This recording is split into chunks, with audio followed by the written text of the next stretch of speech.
This is a really difficult question. Oh, that's a great question. Oh, that's a good question. That is a great question. That's a really good question. I love this question, and I think this really is going to help me kind of meditate and grow on it.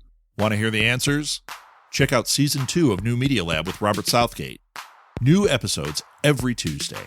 Available on Spotify, iTunes, Google Podcasts, and wherever you subscribe to your favorite podcasts.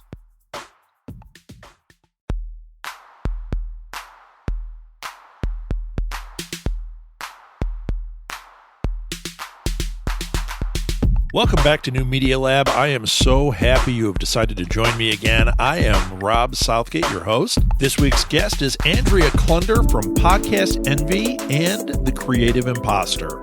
Both shows are exceptional and deserve your time. In fact, I think everyone that listens to New Media Lab should subscribe to Podcast Envy as well. Can you tell I'm a big fan? Before we get to the interview, I do have a little business to take care of first. A show like this is best when the audience and host are engaged with each other. In other words, get in conversation with me either through email, Facebook, Twitter, Instagram, Patreon, or any place else you can find me. The email for this show is southgatesmallbusiness@gmail.com. Send me your questions and comments. I promise you I'll respond. You can find New Media Lab on Facebook by searching at New Media Lab Show. You can follow me on Twitter at @RSouthgate or Instagram at @RobSouthgate. Our network's website is southgatemediagroup.com, where you can find this, as well as over 100 other podcasts, plus blogs and videos and so much more. Finally, follow our newest endeavor on Twitter, at Indie Podcast Project, and be sure to use the hashtag #SupportIndiePodcasts when posting your own show or sharing anything podcast-related. Did you know we have a Patreon page? I've set up the New Media Lab Patreon page to help offset the cost of doing this podcast. I don't see Patreon as a tip jar. It's much, much more than that. In order to provide value to the New Media Lab patrons, I asked another question of each interviewee that I'm not sharing on the free version of this show. Only supporters will get the answers. The question? How do you monetize a podcast? Yeah, I know. The question they all get asked and that you get asked all the time if you're a podcaster. The answers I got back were incredible. You don't want to miss out on these. Each week, I plan to post the answers to the question by the guest featured on the free show, exclusively for supporters on Patreon. I also plan to post unedited versions of some of the interviews occasionally as well. My suggestion? Pause the podcast, go to patreon.com/newmedialab and become a patron today. After you've done that, come on back, listen to this episode. This week's guest is Andrea Klunder from Podcast Envy. Our interview is chock full of information and ideas that are unique from any of the other guests and absolutely fantastic. Andrea really understands what it takes to be a successful podcaster and freely shares her thoughts right here. Enjoy. So, Andrea, thank you so much for being on. I have some questions here. First up, can you describe your podcast? Sure. I have 2 podcasts right now. The original podcast that I started with and have had the longest is The Creative Impostor. And that show is all about creativity, entrepreneurship, mindset, and as the name implies, imposter syndrome. And it's kind of a wide topic show in that I interview different creative individuals, anything from artists, performers, writers, to entrepreneurs, to healers, to therapists, to all kinds of different types of professions who I see doing something uniquely creative and outside of the box. And we talk about a lot of different things, but the conversation always comes back to and focuses around this idea of imposter syndrome and self-doubt and how to move beyond those feelings and still create and still put work out there despite whatever is going on internally in your own mind.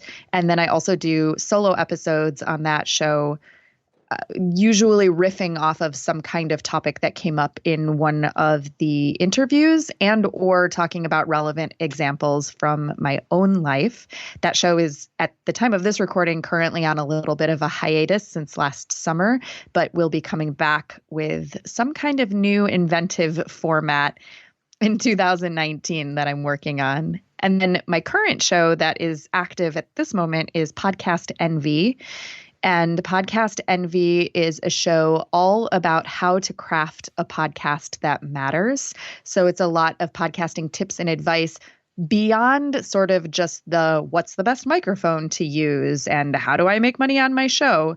We talk about little deeper things like how to build community or how to make a show that makes some kind of positive social impact, some of those deeper kinds of questions, what to do when you're feeling burned out and you don't want to make your show anymore. And I alternate again between interviews with other podcasters to see how they're doing things, and then also dispensing advice as, I guess, this persona that I've taken on as being your podcast boss. When did you start podcasting? So I launched the Creative Impostor in October of 2015, and that was my first show. And that has been steady up until summer of 2018, and will come back in 2019. So that's what, 3 years? About 3 years ago. Yeah. And then Podcast Envy launched this past summer, just before I decided to take the hiatus with the other show, partly because managing 2 shows in addition to everything else I do is kind of insane. So Podcast Envy has only been out for August, September, October, for about 4 months. Great. Interpret this how you like. Are you a celebrity? I would say no. I mentor a group of high school students, and they produce a show called Power Your Story. And we just interviewed someone today who's a professional storyteller in Chicago. And they asked her if she knew anyone famous or had worked with anyone famous or any celebrities. And she laughed and she said, well, it depends on how you define celebrity.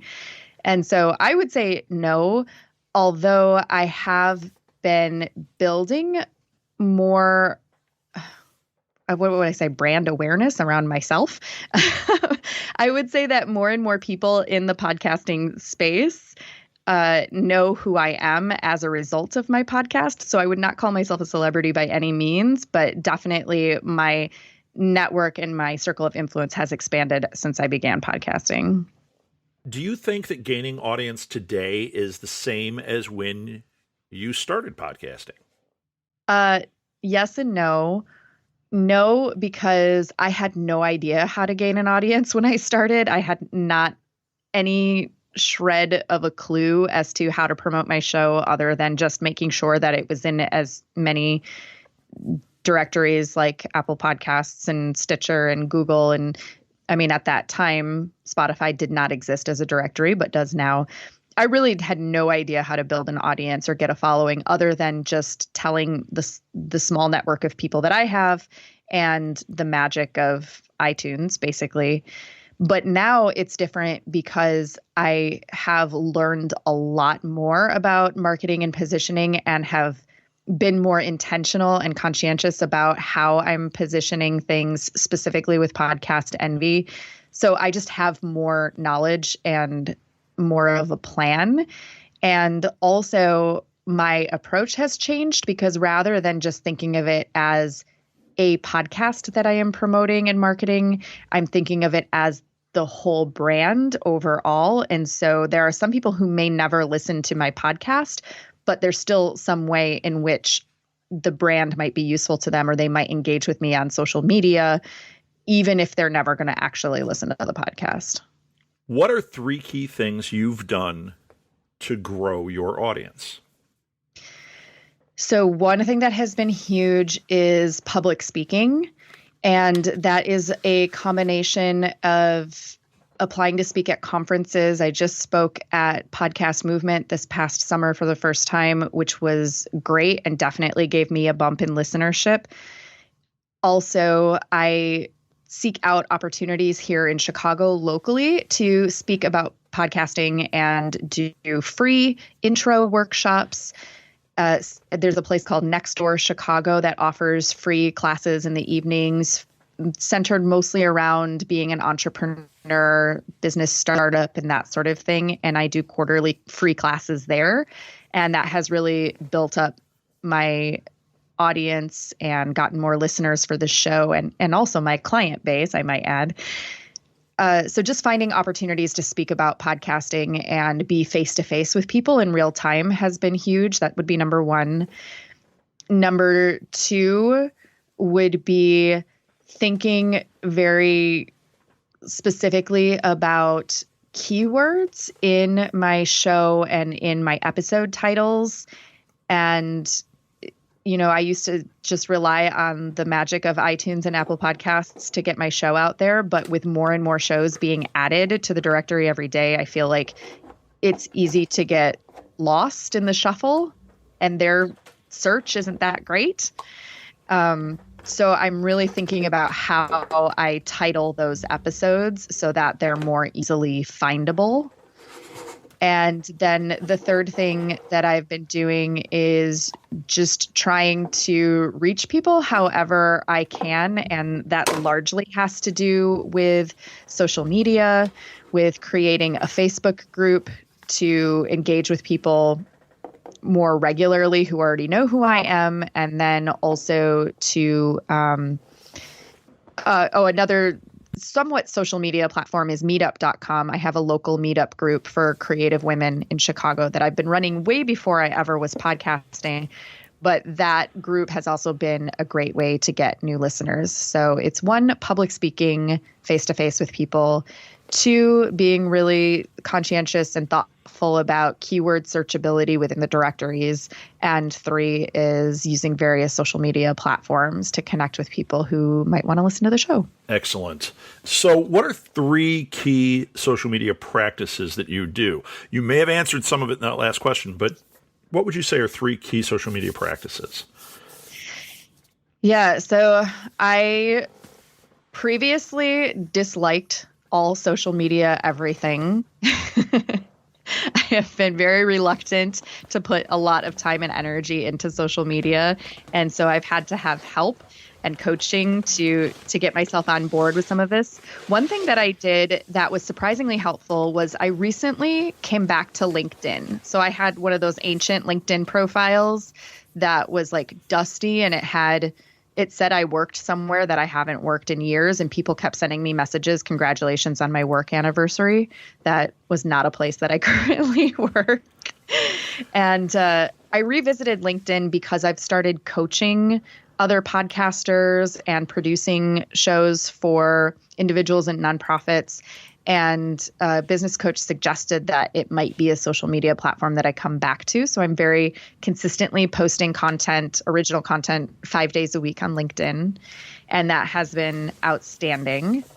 Another thing that I'm doing is I have the Creative Impostor Facebook group. And that has been slowly growing and evolving. And it used to be really vague and general, kind of like the Creative Impostor show. And now I've been custom tailoring it a little bit more to have an emphasis on social support for content creators. So it's a little bit more niched down than just creative, but it's not so niche as just podcasters. And then the third social media practice that I've been doing is joining other people's Facebook groups. And, well, I'm going to cheat. I'm going to lump this together with two. So having my own Facebook group and joining other people's Facebook groups and not promoting my shows, but trying to be helpful in those groups and trying to answer people's questions and provide value there without being self-promotional. And then the third thing would be I've been just having fun and playing on Instagram, and something that's new that I've started doing for my clients before I've started doing for myself is playing with audiograms on Instagram, which are those little video files that have a static image, a sound wave animation, and sometimes captions. Sure. And I've been having a lot of fun playing with those with my clients. And so I'm going to start playing with them for myself as well. not necessarily to get people to listen to the show again, but just to have another way for people to engage with my content, even if they're never going to listen to the show. What is the secret to your podcast success? I am so much more of a content person than a marketing person. And so I really focus on making sure that I have consistent, high quality content from a particular point of view. So it's not good enough for me to have a show that is about how to make a podcast. I need it to have a specific point of view or to be a specific conversation that I don't see happening in other shows on how to make a podcast. So there needs to be something that is unique, that is answering a question or has a unique point of view. Like, for example, I try to take the position of, please don't pay that much attention to your downloads and stats. Like, just stop looking at them. Just don't even look at them and stop putting all of your focus on how to get more downloads. And let's find other metrics to measure the success of your show and to track how your show is doing. So I try to take sort of like a counterpoint view to certain popular pieces of advice and wisdom out there. So that's it. Consistent quality content that has a unique point of view. What's the next big thing in podcasting, in your opinion? I think the next big thing in podcasting is many things, and it can be described in one way. As podcasting is suddenly becoming more and more mainstream, instead of just this weird little niche thing that I believe Apple probably never expected it to take off in the way that it has. And now they're like, holy crap, where are all these shows coming from? Because it's becoming more and more mainstream, what I'm seeing is creative ways that companies, brands, organizations, and individuals are using the medium for different purposes. Like, for example, creating a podcast that is not necessarily about marketing, but might be about archiving and documenting a behind the scenes process. That's one of my nonprofit clients that I'm working with right now. They got a grant to create something, and part of the grant was to find an innovative way to archive and document process. And so they were like, well, let's make a process podcast. And so even though it is publicly available, it's really more about that documentation piece than it is even promoting or marketing. Or brands that are doing internal company podcasts, or individuals that are using podcasting as sort of like a social justice piece. There's a nonprofit hopefully potential client that I just spoke with, who they're creating a podcast so that they can collect short form anecdotal evidence for their positions when they're meeting with local policymakers. And so there's all these ways to take this one medium and use it for all kinds of different purposes in all kinds of different ways. And I think that as it becomes bigger and more mainstream, the niching and the diversification becomes more interesting. As with each of these interviews, I try to leave with 3 key takeaways. The 3 that stood out to me from Andrea are: number 1, seek out opportunities to speak live about podcasting. Number 2, post original content to LinkedIn. Number 3, join other Facebook groups and provide value without self-promoting. So what are your takeaways? What did Andrea say that affected your business and content creation going forward? Share your thoughts on the Facebook thread for this episode. I would love to read your insights. You can find Andrea at thecreativeimpostor.com. Make sure to follow Andrea on Facebook and join her Facebook group that she talked about. Find her shows on your favorite podcast app, be it Apple Podcasts, Google Podcasts, Stitcher, Spotify, or TuneIn. Be sure to subscribe and give her shows great reviews. While you're at it, please subscribe to New Media Lab with Robert Southgate wherever you listen to podcasts. You can email me directly at southgatesmallbusiness@gmail.com. New Media Lab is on Facebook. Simply search for @NewMediaLabShow. Our network's website is southgatemediagroup.com, where you can find this as well as over 100 other podcasts, plus blogs and videos, information about our live events, and so much more. If you want to follow me personally, I'm on Twitter @RSouthgate or on Instagram @RobSouthgate. Support this show and get awesome extra content by becoming a patron. Go to patreon.com/newmedialab and choose your tier. Please rate and review this show on whatever service you subscribe to podcasts on. It really helps others find the show and tells me if you like what I'm doing. You can find New Media Lab on Apple Podcasts, Google Podcasts, Stitcher, Spotify, TuneIn Radio, iHeartRadio, and hopefully anywhere else that distributes podcasts. If you can't find us, let me know and I'll rectify the situation. All this, plus more links, will be in the show notes and on our website, so don't worry if you don't have a pen to write this all down. Thanks again to Andrea Klunder for helping with my thesis and for being such an incredible guest. That's it for this week, everyone. The next episode of Creators Lab will drop next Tuesday, and we'll be back with our next guest on New Media Lab on Thursday. Until then, get out there and create something.